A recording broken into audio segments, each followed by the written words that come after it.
Hello everybody, it's Tarun. Welcome to a 29th tutorial in the CSS for presentation course. In this tutorial, I'll start with the last thing of this course, you can say, which is the basic responsive web design. Responsive web design is a technique that uses CSS to adapt a page's layout based on a screen size. It is just one strategy we are employing to cope up with the mind-blowing variety of screen sizes. Of course, responsive design is a big fat topic that could fill this whole course only. But what I'm going to do here is to introduce you to the basic ingredients of the responsive site so you get a feel for building one. The approach presented here is based closely on the method of responsive design, which is described by Ethan Marcotte in his landmark book, which is Responsive Web Design. By the time you read this, I'm sure there will be many more marvelous books on the topic. Okay, but let's start with a simple example. In this section, we'll work together on making a web page responsive. So I'll just show you a figure which shows the same, you can say, the image where we use the image replacement technique, HTML page. And that will look out on a narrow screen and a tablet screen in portrait and landscape orientation and a large desktop monitor by the time we are finished. So I'll just show you the figure now. So you can see here the four figures. First one is for iPhone, which is 320 pixel size screen. Then it is iPad, which is portrait, and it is 768 pixel screen. Then we have iPad landscape, which is 1024 pixel screen. And then we have desktop, which is greater than 1024 pixel screen. On the smartphone sized screen, the page has a one column layout and very narrow side margins. On tablets in portrait mode, there is room for slightly more generous margins and wrapped text. At 1024 pixel wide, there is room for a second column. Okay, and in very wide browser windows, the width of the content is limited, and the maximum width property to make sure the lines don't get out of control. So these are the very modest adjustments compared to professionally designed responsive sites, but they should be enough to show you how it works. So let's see how it works. Responsive design is first proposed by Mr. Marcotte, has three core components. The first is a fluid layout.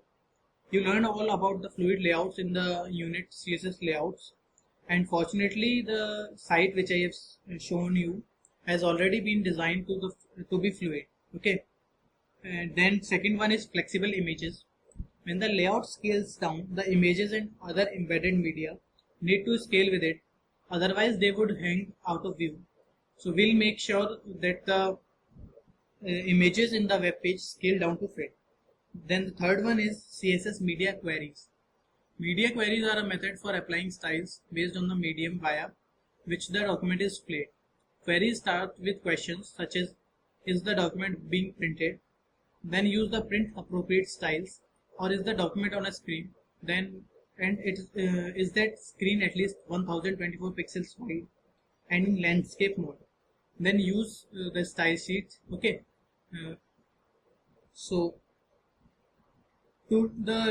To this list of ingredients, I would add the viewport meta element that makes the width of the web page match the width of the screen.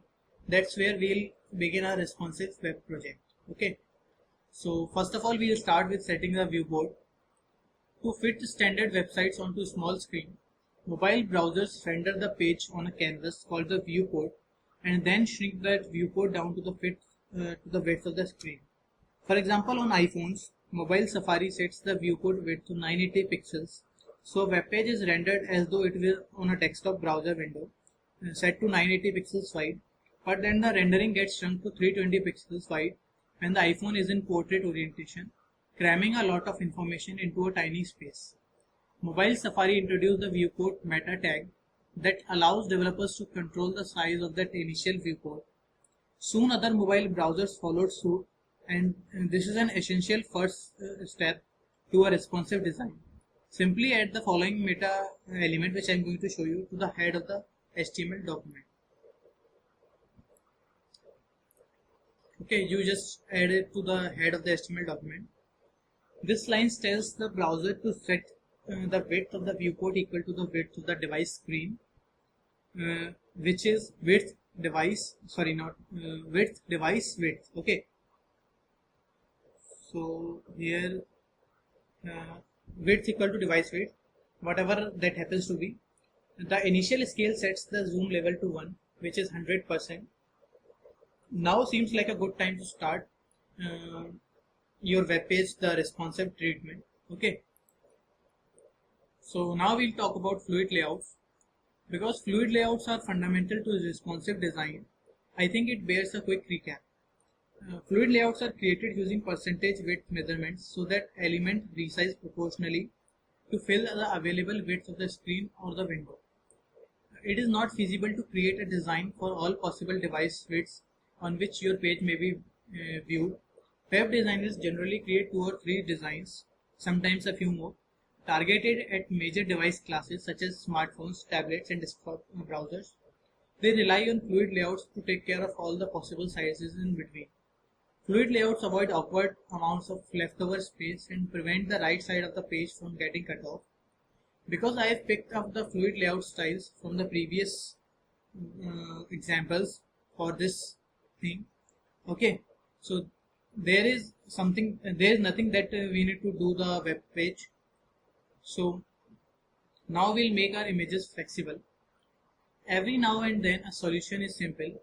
Take for example the style rule required to make images scale down to fit the size of their content. Okay, so this will be the style sheet or style rule for that. Okay, that's it. When the layout gets smaller, the images in it will scale down to fit the width of the container they are in. If the container is larger than the image, for example in the tablet or desktop layout, the image does not scale larger. It stops at 100% of its original size. When you apply the maximum width property, be sure that there are no width and height attributes in the image elements in the HTML document, or the image won't scale proportionally. But wait, things are never that simple, right? Okay, I'm afraid that although the style rule is simple, the larger issue of images on the mobile display is more complicated. Even in our modest example, we are serving an image to the smartphone that is larger than it needs, which means unnecessary data is transferred. Okay, so now we'll wrap up our style sheets. Okay, so let's wrap up the style sheets. We have come to an end of our style sheet exploration.